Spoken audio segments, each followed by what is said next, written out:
पुरस्कार साहित्यकार श्री अनिल सक्सेना का सपना रहा है, वहीं हमें खुशी है कि यूथ मूवमेंट के राष्ट्रीय संस्थापक ने अपनी अल्पायु में पिता के कदमों पर चलते हुए इस उत्सव को साकार रूप प्रदान करने में रात दिन एक किए हैं। श्री शाश्वत सक्सेना 16 वर्ष की छोटी आयु से ही युवाओं और सामाजिक सरोकारों के लिए काम करते रहे हैं। इस कम उम्र में वकालत की शिक्षा ग्रहण करने के साथ वो एक व्यवसाय से भी जुटे हैं। श्री शाश्वत सक्सेना को जिला स्तरीय सम्मान भी 2017 में उल्लेखनीय योगदान और कार्यों के लिए मिला था। कुल मिलाकर कहूँ कि बड़े मियाँ तो बड़े मियाँ, छोटे मियाँ सुभान अल्लाह। इस मंच से दुआ करते हैं कि इन दोनों को यही ऊर्जा, यही ताकत, यही हौसला, हिम्मत प्रदान करें ताकि वे समाज और देश हित में साहित्य पत्रकारिता के क्षेत्र में नित नए आयाम स्थापित करते रहें और इनकी यश पताका भी जग में फहराती रहे। तो इस वक्त चित्तौड़गढ़ साहित्य उत्सव 2024 के इस उद्घाटन समारोह में मैं यूथ मूवमेंट के संस्थापक श्री शाश्वत सक्सेना से अनुरोध करती हूं कि आत्मीयता और अनुराग के साथ सभी माननीय अतिथियों का और आप सब हाजरीन महानुभावों का, बच्चों का और सभी अतिथियों का भी स्वागत करें। श्री शाश्वत सक्सेना।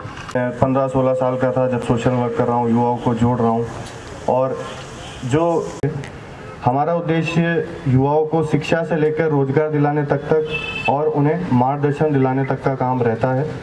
साथ ही हम चाहते हैं कि साहित्य से युवाओं का रुझान बढ़ता जाए, क्योंकि आज हम देखते आ रहे हैं कहीं ना कहीं जो जिसे कहते हैं कि सोशल मीडिया है, इंस्टाग्राम, फेसबुक या फिर जो विदेशी कल्चर है, हम में कहीं ना कहीं वो हावी होता जा रहा है।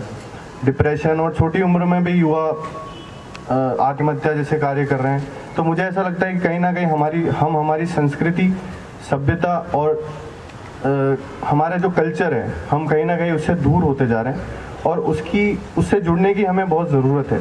तो हमारा प्रयास यूथ मूवमेंट लिटरेचर फेस्टिवल कराने का यही है कि हम ज़्यादा से ज़्यादा युवाओं को इसमें जोड़ पाएँ।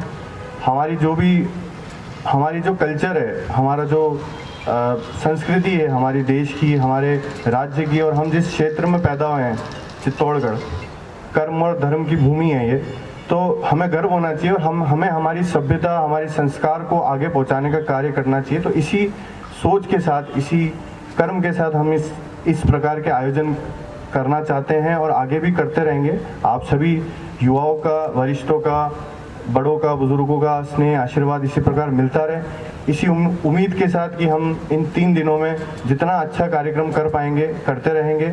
और मैंने एक कहावत सुनी थी कि भाई कर्म करते जाओ, फल की चिंता मत करो, ऊपर वाला देख रहा है। तो बस उसी सोच के साथ मैं काम करता रहूँगा, आप सभी के साथ के साथ, आप सभी के आशीर्वाद के साथ, आप सभी के स्नेह के साथ। तो धन्यवाद एक बार पुनः।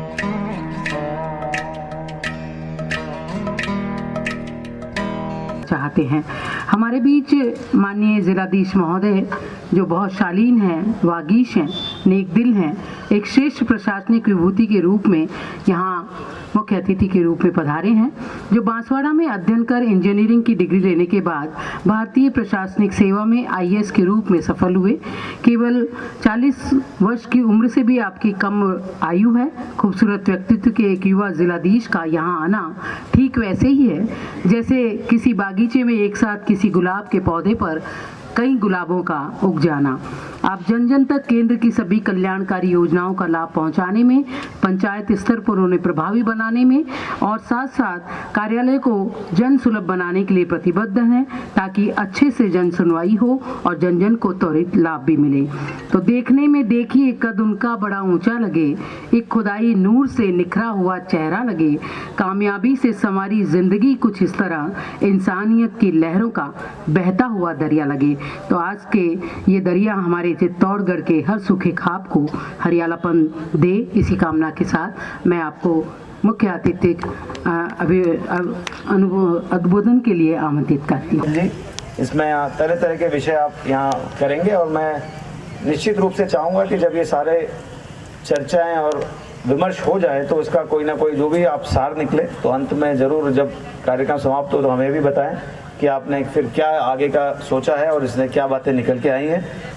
चित्तौड़ क्योंकि धार्मिक नगरी भी है, टूरिज्म के हिसाब से भी मुझे लगता है, आज हम लिटरेचर फेस्टिवल्स की बात करते हैं तो इसका कई, जयपुर में जैसे लिटरेचर फेस्टिवल होते हैं, कई जगह बड़ा महत्व हो गया।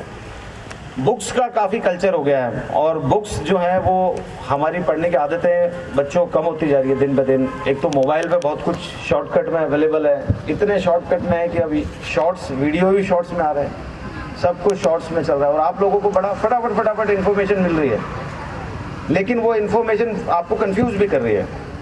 जैसे आप में से किसी से पूछा जाए कि दौड़ना ज़्यादा ठीक है, संस्कृति के मर्मज्ञ इन्हीं में से पैदा होंगे और ये आगे चल के आगे नाम रोशन करेंगे। इन्हीं शब्दों के साथ में आप सबको बहुत बहुत धन्यवाद। जय हिंद, जय भारत।